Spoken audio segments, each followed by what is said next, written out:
So what is it really like to be a teacher out here in Southeast Asia? Now, when it comes to teaching in Vietnam, you're more of a babysitter.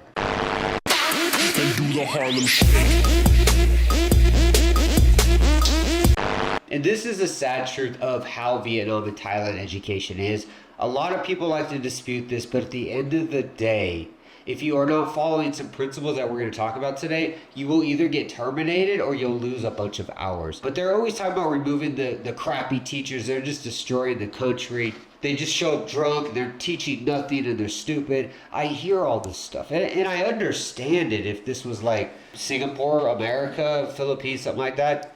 But the truth is, it doesn't matter how good or bad you are. Because at the end of every semester or at the end of every test, the schools, the counterparts, being the Vietnamese or the Thai teachers, they're going to pass everybody. They're going to change your comments if you have any discrepancies with the students. And if you are lucky, and I say this loosely, to meet the parents during a teacher meeting process, barely 5% of these parents will ever show up because they don't care. But the ones that do show up and you talk, you give serious feedback, two things either happen. One, the counterpart person there that's working with you, the staff, they're going to change the translation to sound like the student's doing fine. Or two, if they don't, they just tell what you said, they will typically blame you and tell you to do more to fix the problem. And now, if the problem is the student doesn't focus in class, they're constantly distracted, they're always late, they don't do the homework, they don't study, they're not doing well, whatever the case might be, this is your fault. Maybe I'm biased, but growing up, I acted up a lot in primary school, like a lot.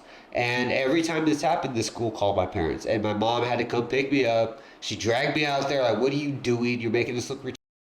And when my father got home, he pulled the belt off. You know, there was accountability. Do I say that we need to start smashing kids around? No, not at all. But there is zero accountability out here. So to those that have this sustained means to attack teachers thinking they're bad, I understand where you're coming from. And for those teachers that do come out here completely trashed and you just go to class drunk all the time, you shouldn't be here. Like you really should. I understand it's easy money and you can do what you want. I get it, but you are kind of you're leading a bad example for the rest of us. When it comes to being a good teacher, it doesn't entirely matter because, again, at the end of the day, everybody gets a perfect mark, everybody gets good comments, everybody gets told they're special, and everybody gets a trophy. And I want to make this clear too, because this sounds kind of harsh. This doesn't mean don't care. I've written ebooks that have shown how to do activities, how to write lesson plans that will help students. Those kids are going to be in your classroom for like 90 minutes to 180 minutes a week, right? That is their only time they're going to interact with English, meaning they're not going to go home and study. They're not going to read. They're not going to watch English videos. They're not going to do anything unless it's with you. When they shut that book, it will not be reopened until your next class. While you're in that class, you can make a difference. Don't think that there's no hope, because there is hope. You have to use that time valuable and understand when they're in that classroom with you, that is really it. That is all they're going to do. And this is why places like Vietnam, places like Thailand, they study English for 10 to 12 years. Do you understand the words that are coming out of my mouth? The job in general, though, is overly simple. You're mostly just entertaining, you're babysitting, and you are trying to get some education into the mix. Now, when it comes to your office work, because a lot of these jobs are starting to do office-related stuff, like you have to be here 9 to 5, stuff like that. I'm going to call out some schools here, and it's not for a negative reason. Some schools, ILA is starting to do this. EMG does this. Major Education does this as well. Now, this isn't a bad thing. You typically make more money. I know EMG actually pays a lot more, but they do require pretty much a 9 to 5 Monday through Friday schedule. But what do you do during this office time for 8 to 9 hours a day? But you only teach like 2 classes. This is where you're pretty much doing your lesson planning, you're building activities, you're brainstorming, or you're just kind of sitting around. And again, the ebooks, I've shown you guys how to do this, how to write these lessons quickly. I've already written all the activities that will work for you. Most people in Vietnam don't stay teachers more than 3 or 4 years. They start doing their own business. They start doing something online. They find more ventures to make more money. You understand? This is your time to do it, or these office hours. So don't waste them. I see so many people just go in there, they sleep all day, or they just gossip with everybody. Use the ebooks to write these lesson plans in like 10, 15 minutes, and use that time effectively. The stuff that you do with like TEFLs and CELTAs and stuff like that, they're not going to show you what to expect expect in Vietnam or Thailand. And this is why I always offer the TEFL program that you can get in the link below. I always discount it, is simply for this reason. One, it never expires. Two, it's accepted all over Southeast Asia and South America. And three, it doesn't waste your time with all these semantics and these like processes, because there are no processes. When you go through a CELTA program or an in-campus TEFL program outside of Vietnam or Thailand, they're going to teach you the basics of what you should expect.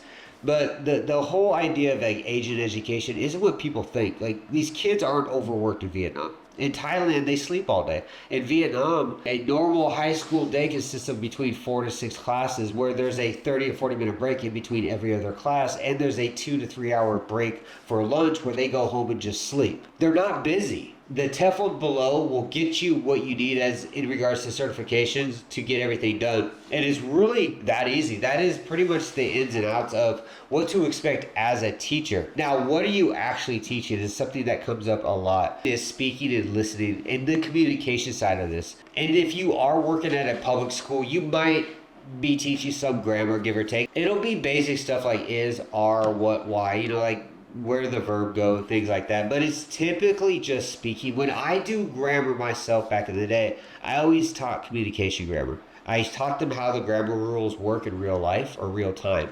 And everybody was always happy with it. Now, when it does come to these grammar or these lessons and the speaking and the listening, you get some kind of a book that you're going to use, a syllabus, or they might even just give you the lesson plans themselves. Just follow them. Again, you're babysitting. Read the script and just do your job. You're an actor. And this really applies to all public schools, English centers, and even the university levels. Now, when it comes to international schools, you're going to teach more. Then also international schools, you're not always doing English. This is actually a misconception. When I worked at international school, I was teaching computer science engineering. I was teaching Java programming and Pascal coding. I was working at 2 different international schools. The first one, all the English teachers were Filipino. The second one, they didn't even have an English program. You already had to be fluent in English to even take this class. Teaching English at an international school, it's either rare or it's designated to non-natives. Like, Filipinos speak such good English. Like, they know grammar, their accents are better than a Western person, and they work a lot of hours, and they love this. Now, speaking of hours, let's talk about how long a class is. Typically, when you're going to a class, you're going to have like 2 or 3 classes a day at most. Now, if you're working at a public school or an international school, you're looking at a 9 to 5 type of job. Now, the reason, and I talked about this earlier, EMG has a 9 to 5 schedule. They strictly work with public schools. So they have to be open during these times. So you want to make sure you understand where you're applying. If this is a public school, well, 7 to 3 is typically what it is. International schools, you could be looking at like 6 to 4 sometimes. When it comes to English centers, though, you're going to work every day.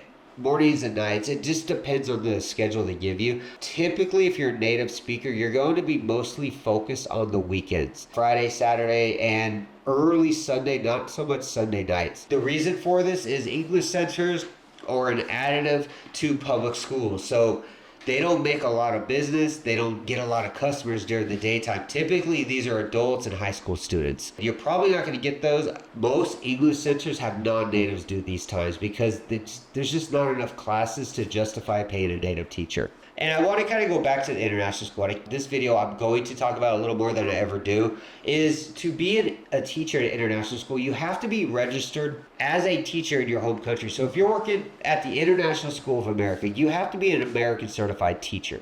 You have to be qualified in whatever you're teaching. You're not going to be an English teacher most of the time. If you're working in somewhere like RMIT, which is an Australian school, or if you're working at the International School of UK is another one actually, you're typically going to be teaching something else. And when I taught Java programming at Pascal, I'm an engineer. I have a computer engineering degree. That's what I taught. So my requirements were very different than the other teachers. I wasn't qualified to actually teach English in an international school. That's why I never did. I taught engineering and programming and software development. That's what I was qualified for. When it comes to getting these jobs, do your research on them. My advice is go to their websites directly. Do not talk to agents when it comes to international schools. If you are qualified as something outside of English, you have a good chance to get an international job there. All these schools, even the international schools, follow this stupid thing that goes on in Vietnam. Between 11 a.m. and 1:30 p.m. every day, it is a ghost town. Everybody just goes to sleep. It makes zero sense why Vietnam and China do this, but every day at 11 a.m. to 1 p.m., we just go to sleep and do nothing with our lives. And then we complain that we have no time. Don't even comment about that. I don't get it. You're broke! You're fucking poor! Now, the next one, let's talk about the class times and durations. Typically, all English program classes are going to be 45-minute brackets. With the exception to like primary, where it'll be like 20 to 35 minutes. I've noticed this in North Vietnam. Primary classes are typically 25 to 35 minutes, where in the South they're 45 minutes. What these schools do is they take the 45-minute brackets and they'll merge them together. So you typically just do 90 minutes. So I rarely see public or English centers offer 45-minute classes anymore. When you're writing your lesson plan, I strongly recommend writing everything for 90 minutes. Now, I want to talk about training. This gets asked a lot. When I first moved to Vietnam, I got my first job in 2015, like near the middle of it. And the job offered training. They sat us down for like 2 weeks. It was like 13 of us, people from UK, South Africa, Australia, myself, Americans, and they taught us how to teach their way. It was kind of like a Celta class almost. This type of stuff doesn't happen no more.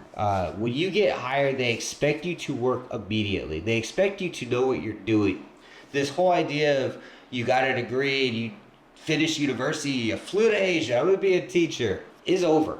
They expect you, and they, as in the schools, expect you to be able to start usually within the week of being hired. And they give you your stuff, and they say, this is your lessons, write them and does them. There is really no more training. If you do trainings, though, and I know international schools sometimes do them, how that went for me was they paid you half your normal salary for the first 2 weeks. You took a final exam. It's pretty much like a final TOEFL. It was literally a TOEFL exam, pretty much. Once you pass, you get full pay and you're a teacher. You get your schedule. Life is good. So if you do get training, cool. I think it's a beneficial thing because it teaches you how to teach Vietnamese kids, which TOEFL and CELTA doesn't. And schools don't offer no more because it's too expensive for schools because they have to bring in a lot of Vietnamese staff that speak English, which is already expensive, and they're paying Western people to not teach. They're paying you to learn to teach, which you should already know in their eyes. Once you do get that full amount, what do you expect it to get? When I first came out to Vietnam, your hourly salary was between 20 to 25 an hour. You get some of these crazy jobs that pay you like $32. A lot of that stuff is over with now.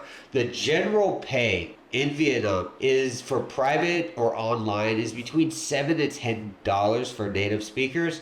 11 to 20 is public school and English centers. Now the big gaps that I'm telling you right now, like 11 to 12, this is native to non-native. If you're non-native, you're looking between 12 to like $15 or 11 to 15. If you're native, you're more of the $18 to $20 range. The online, the 7 to 10, I'm starting to see like italki and websites like that are offering like 1 hour sessions for $2. So it's starting to get pretty ugly for online teaching. So I don't know about that. When it comes to universities, you're looking between 20 to 30. The most I ever made at a university was $34 an hour, I think it was, with benefits. That doesn't happen much anymore. A lot of teachers are hired now on short-term contracts. So it's give or take. Again, talk to the school of this. And when it comes to international schools, about $35 is a nice cap number that you'll make. You're ideally making about $4,000 to $6,000 a month, full benefits. Like you're getting, some schools will pick you up. Like there'll be a private car for you,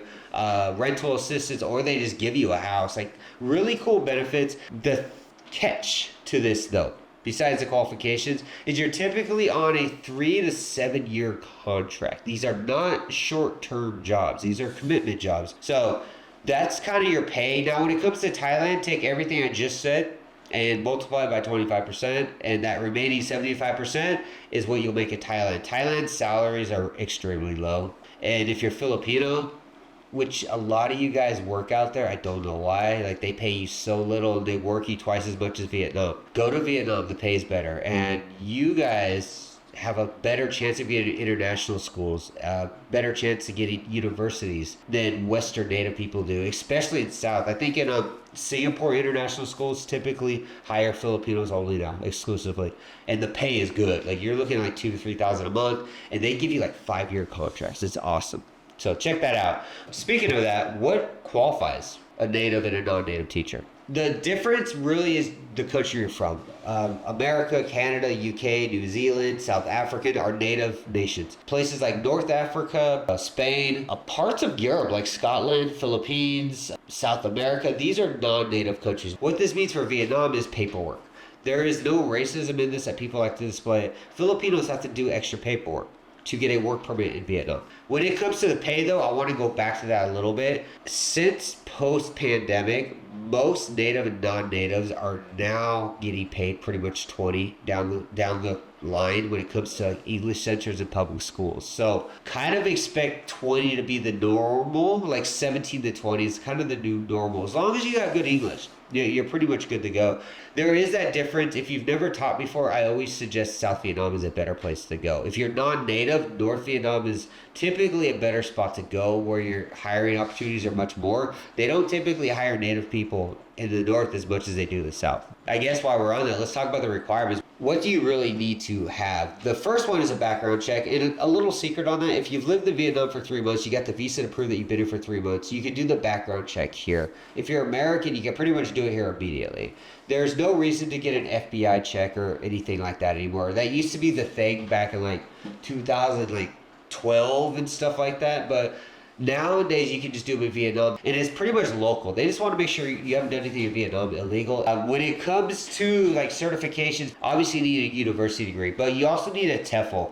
If you're a native speaker, TEFL's perfect. If you're non-native, I believe you should have a TESOL, TESOL, which is teaching English as a second language or something like that. This is like my Filipino friends all have TESOLs, and I have a TEFL. CELTAs are not required. There's no reason for them. They're not required by Vietnam law. Some English centers try to force you to pay for their version of it. It's not required by the law to get a work permit. So you don't need that. If you need a TEFL, check the link below. It's like 50% off. You can get it done over the weekend. It's all done online. They send you a digital copy of it, and then they mail you a physical one. It never expires.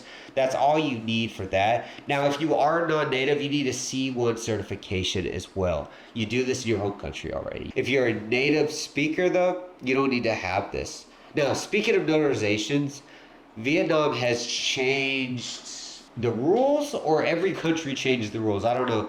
You can no longer go to your embassy to get your paperwork notarized. Only American citizens have this advantage. I have heard Australians can go to the U.S. Embassy and get this done as well. I don't know if that's true, so don't hold me to that. Give them a call and find out. If you are from South Africa, North Africa, Philippines, Europe, UK, any of these spots, you have to mail your documents back to your country. Have them notarized and mail them back to you in Vietnam. This could take months. If you are home, get it done now. If you are in Asia, get it done as soon as possible. I know from my Filipino friends, this is such a hassle. Like, it takes them months to get stuff done, and they have to keep doing business visa runs all the time because of the delay of it. So get it done before you get here. If you are American though, go to the American Embassy website for Saigon or Hanoi, set up an appointment. They are very rare to get these appointments, so you have to do these like months in advance, because Vietnamese also get this appointment because they need the notarized for their visas to go to America. And finally, let's get to it. Where do you find a job? Best spot to find a job in Vietnam, Facebook. Hands down, no other competition comes to it. There's many websites, there's many agents, there's all this and that. Facebook is the best spot. This is where the agents hang out. This is where the English centers hang out. This is where the private schools hang out. This is where public schools actually hang out. Go there, create an account, a new account, focus it on teaching in Vietnam or Thailand, wherever you're at, and focus on it. Another one is obviously agents. Agents I've never really talked great about because a lot of them are shady, or they just don't know what they're doing. They're actually reading the Facebook post, reposting it, and then taking some kind of commission from the school. If they are good agents, work with them, man. I recommend, if you find an agent, word of mouth is the best bet. Don't just find a random agent on the road and be like, hey, give me a job. They'll either take part of your salary the first couple months as commission, or they'll make a deal with the school where the school pays them like 10% of your salary every month for like the first year. I've heard some crazy stuff happen. Other ways are going to websites, ILA, EMG, VUS, Major Education, international schools, RMIT. Go to their websites, apply directly. I strongly recommend doing this the first time around, honestly. And this puts Facebook as like a second best way to do it. And the reason for that is typically everyone throws everything on Facebook, but if you go directly to the website, you're going straight to the human resource department.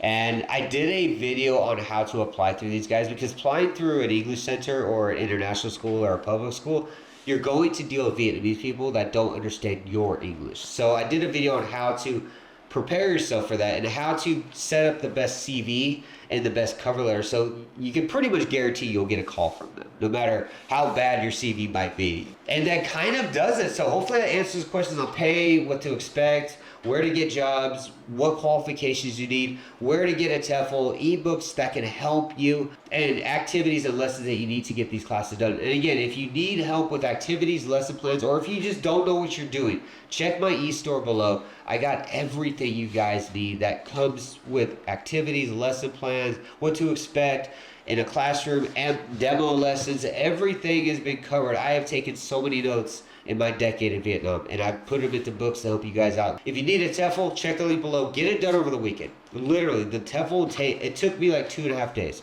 I did it over a weekend with a case of Coors Light.